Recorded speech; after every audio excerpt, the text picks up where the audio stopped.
अस्सलाम वालेकुम दोस्तों, इंसाइड भी मौज़ूद फ़खर में खुश आमदीद। इसराइल के ज़राए इबलाग ने दावा किया है कि पाकिस्तानी सहाफ़ियों, दस्तावेज़ी फ़िल्म साज़ों और मुहक्किकीन पर मुश्तमिल एक वफ़द ने हाल ही में इसराइल का खुफिया दौरा किया है। इंडिपेंडेंट उर्दू की रिपोर्ट में इसराइली मीडिया के हवाले से बताया गया है कि गुज़िश्ता हफ्ते पाकिस्तानियों के एक वफ़द को तल अबीब और मकबूजा बैतुल मक़दस का दौरा कराया गया। रिपोर्ट जो है वो इसराइली अखबार ह्यूम के हवाले से है और इस रिपोर्ट में बताया गया है कि दौरे का इंतज़ाम इसराइली गैर सरकारी तंजीम शराका ने किया था, जो सहूनी रियासत के एशियाई व मशरिक़ वस्ता ममालिक से ताल्लुकात को बेहतर बनाने का काम करती है। रिपोर्ट में बताया गया है कि वफ़द ने जिन दो जगहों और मकामात का दौरा किया उसमें अजायब घर, मस्जिदुल अक्सा और दीगर इलाके शामिल हैं। अखबार के दावे के मुताबिक इस वफ़द के में मौजूद एक जर्नलिस्ट जिसका नाम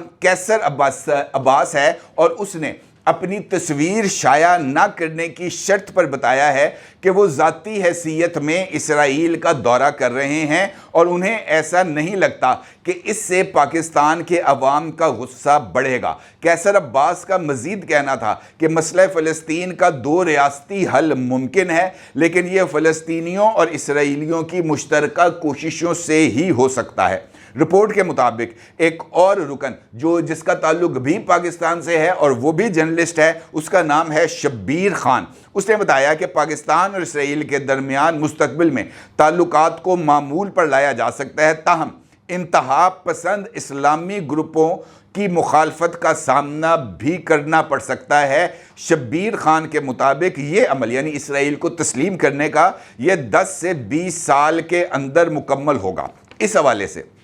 शराका के सरबरा डीन फेपरमैन ने अखबार को बताया कि हम पाकिस्तानी वक्त को इसराइल में खुशामदीद कहने के लिए पुरजोश हैं। ये इकदाम हमारे वसीतर एजेंडे में मुआवन साबित होगा, जिसका मकसद इसराइल और अरब दुनिया के दरमियान अमन को फ़रोग़ देना है। वक्त की रुकन पाकिस्तानी दस्तावेज़ी फिल्म साज सबीन आगा ने अखबार JNS को बताया कि मैं हमेशा इसराइल आना चाहती थी ताकि मेरे जहन में मौजूद तमाम सवालात के जवाबात तलाश किए जा सकें और इस उलझन को दूर करूं जो मेरा मुल्क और मुस्लिम दुनिया मुझे यहूदियों के बारे में बताते रहे हैं। अब ये जो इंकशाफ है जनाब, जिसकी मैंने अभी आपको पूरी रिपोर्ट पढ़ के सुनाई है, इसके हवाले से जो तर्जुमान दफ्तर खारजा हैं जनाब शफकत अली खान साहब, उन्होंने आज खुसूसी तौर पर एक मीडिया ब्रीफ किया है और तर्जुमान दफ्तर खारजा का कहना है कि वजारत खारजा के पास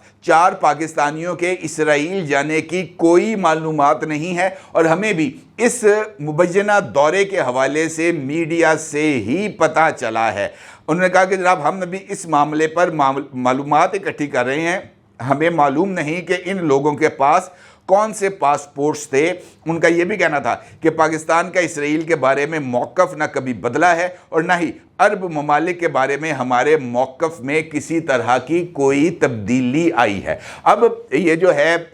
मुख्तलिफ जर्नलिस्ट कम्यूनिटी से ताल्लुक़ रखने वाले मुबैना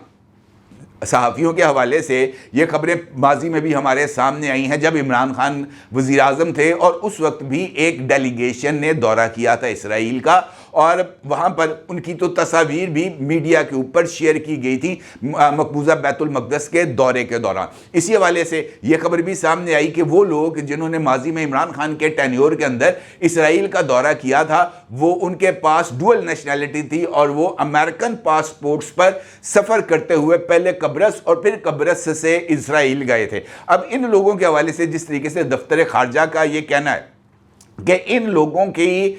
जो नेशनैलिटी है या उनके पास उनकी जो डुअल नेशनैलिटी है उसके हवाले से हमारे पास मालूमात नहीं है, क्योंकि ग्रीन पासपोर्ट के ऊपर इसराइल का सफ़र नहीं किया जा सकता, क्योंकि ग्रीन पासपोर्ट के ऊपर ये बात लिखी है कि ये जनाब पूरी दुनिया के लिए वैलिड है मात्र सिवाय इसराइल के, यानी पाकिस्तानी पासपोर्ट के ऊपर इसराइल का वीज़ा स्टैंप नहीं हो सकता, पाकिस्तानी ट्रेवल डॉक्यूमेंट्स के ऊपर आप इसराइल नहीं जा सकते। तो इसका मतलब ये है कि ये जो जर्नलिस्ट हैं जिनमें कैसर अब्बास और शब्बीर जान और सबीन आगा के नाम जो आए हैं सामने, ये मुबैना तौर पर जो है वो डुअल नेशनल होंगे, किसी और मुल्क की उनके पास नेशनैलिटी भी होगी। और माजी में जिन लोगों ने इसराइल का सफ़र اختیار کیا تھا ان کی جو پولیٹیکل ہمدردیاں تھیں وہ بھی پاکستان تحریک انصاف کے ساتھ ہی بتائی جاتی تھیں۔ اس حوالے سے کچھ بہت چونکہ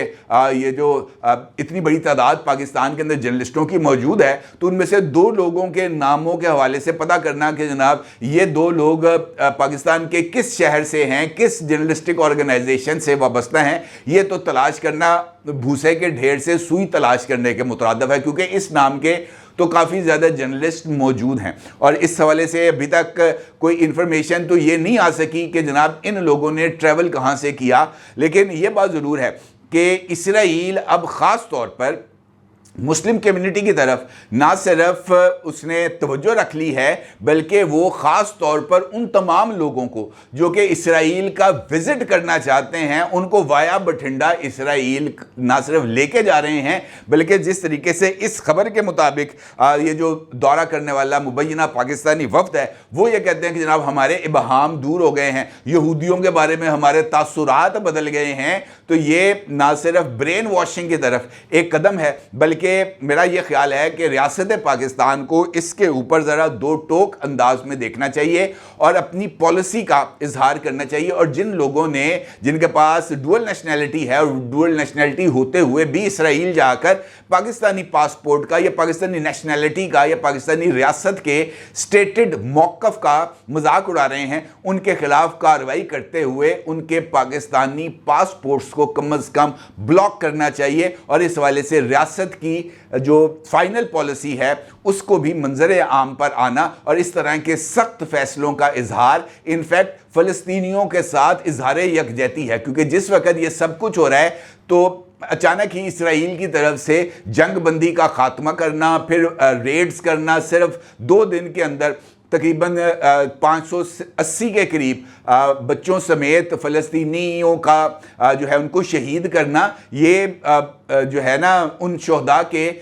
جو قربانیاں ہیں اس سے انحراف کے مترادف ہے، اور میرا خیال ہے کہ پاکستان جس طریقے سے فلسطینیوں کے ساتھ اظہار یکجہتی کرتا ہے تو ہمیں مظلوم فلسطینیوں کے ساتھ اظہار یکجہتی کرتے ہوئے ان تمام لوگوں کے خلاف کارروائی کرنی چاہیے جو اس وقت اسرائیل کا دم بھرتے نظر آ رہے ہیں۔ اپنی رائے کو ضرور اظہار کیجیے گا۔ آپ کا بہت شکریہ۔ اللہ حافظ۔